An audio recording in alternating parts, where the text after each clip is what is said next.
చూస్తున్నాం. ఎవరట మొదటి చదువుతున్నమాట? 10వ వచనం. 2 సమూయేలు గ్రంథం 21వ అధ్యాయం 10వ వచనం. అది అయ్యా కుమార్తెయగు రిస్పా గోనె పట్ట తీసుకొని కొండ పైన పరుచుకొని కోతకాలారంభము మొదలుకొని ఆకాశం నుండి వర్షము ఆ కలేబారం మీద ఆ కురియ వరకు అచటనే ఉండి పగలు ఆకాశ పక్షులు వాటి మీద రాలకుండాను రాత్రి అడవి మృగములు దగ్గరకు రాకుండాను వాటిని కాపాడుచుండగా అయ్యా కుమార్తెయగు రిస్పా అను సౌలు ఉపపత్ని చేసినది దావీదునకు వినబడిన. సౌలు ఉపపత్నిమే. సౌలు ఉపపత్ని భార్య కాదు. అంటే ఆమెకు వచ్చిన త్యాగం చూడండి, ఆమెకు వచ్చినటువంటి విశ్వాసం చూడండి, ఎంత త్యాగం చేసిందో. కొండ మీదకి వెళ్ళిపోయింది, గోనె పట్ట కట్టుకుని వెళ్ళిపోయింది, శాప తీసుకుని వెళ్ళిపోయింది. అక్కడ కాపలా కాస్తుంది. ఆ కాపలాయే ప్రభు మా గ్రామాన్ని కాపాడని ప్రార్థన చేసి ఒక విజ్ఞాపనకర్తగానే ఉండాలని రిస్పావలే ఒక విజ్ఞాపనకర్తగా ఒక దేవుని సందులో అక్కడ చూడండి పగలు ఆకాశ పక్షులు వచ్చి ఆ కలేబార మీద పడి పాడు చేయకుండా ఉండటానికి కాపాడుతుంది. నీ ప్రార్థన గ్రామానికి కాపుదలగా ఉండాలి. నీ ప్రార్థన నీ పిల్లలకు కాపుదలగా ఉండాలి. నీ ప్రార్థన నీ కుటుంబానికి కాపుదలగా ఉండాలి. నీ ప్రార్థన నీ బంధువులకు నీ కులస్తులకు కాపుదలగా ఉండాలి. అలాంటి త్యాగం రిస్పా సౌలు యొక్క ఉపపత్ని ఆమె చేసిందండి. ఆ విషయాన్ని దావీదు తెలుసుకొని చూసారా, వాళ్ళు ఎవరు తెలుసుకున్నారు?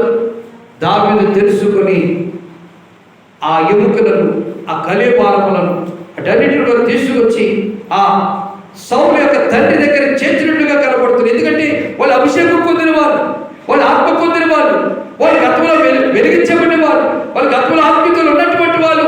అలాగా అనాథులుగా ఉండకూడదు. వాళ్ళ కలేబారాల మీద పక్షులు కానీ, వాళ్ళ కలేబారాల మీద రాత్రులు మృగాలు కానీ పడి చేర్చకూడదు. దాని కొరకు చేయవలసింది ఏంటంట? ప్రార్థన.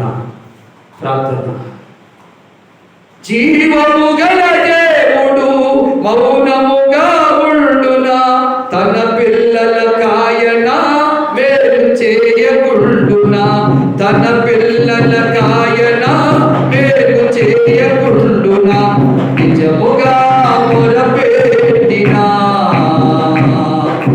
దేవుడాలకించకుండునా.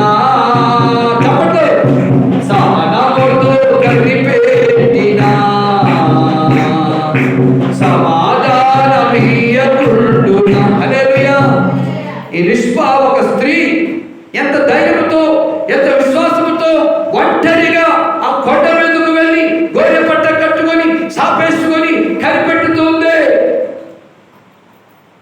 సౌలు కుటుంబంలో ఉన్నటువంటి ఆ భక్తులు వారికి కీడు జరగకూడదు, శవాలు ఆకాశ పక్షులు తినకూడదు, మృగాలు తినకూడదు, కాపలా కాస్తుంది.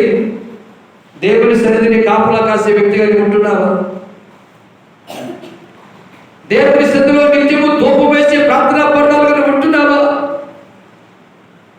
దేవుని మందిరంలోకి వచ్చి దేవుని మందిరం చుట్టూ ఆ గోళ్ళు వస్తాయేమో, కుక్కలు వస్తాయేమో, వాళ్ళు వస్తారో, వీళ్ళు వస్తారో, చెప్పే వాళ్ళు వస్తారో, తాగుబోతులు వస్తారో, అలా రాకుండా దేవుని మందిరాన్ని కాపాడాలి, దేవుని పరిశుద్ధ స్థలాన్ని కాపాడాలని ఒక ఆలోచన నీకుందా?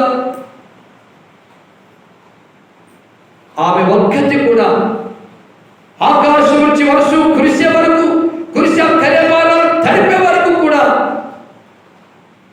పగటి వేళ పక్షులు వచ్చి దాన్ని పాడు చేయకూడగా, రాత్రి వేళ మృగాలు వచ్చి తెరకుడుగా ఉంటున్నట్టుగా కాపుదలగా కాపలా కాసింది. నీ ఇంటిలో కాపుదలగా కాపలా కాసుకుంటున్నావు, అయినా కానీ దగ్గర దూసుకుపోతున్నారు. దేవుని సన్నిధిలో త్యాగం చూడండి. రిస్పా తన యొక్క త్యాగం, అలా త్యాగం నీకుందా? విధేయత కలిగిన వారుగా మనం ఉండగలుగుతున్నామా? అందుకే దావీదు ఏం చేశాడమ్మా? దేవునికి మొరపెట్టా.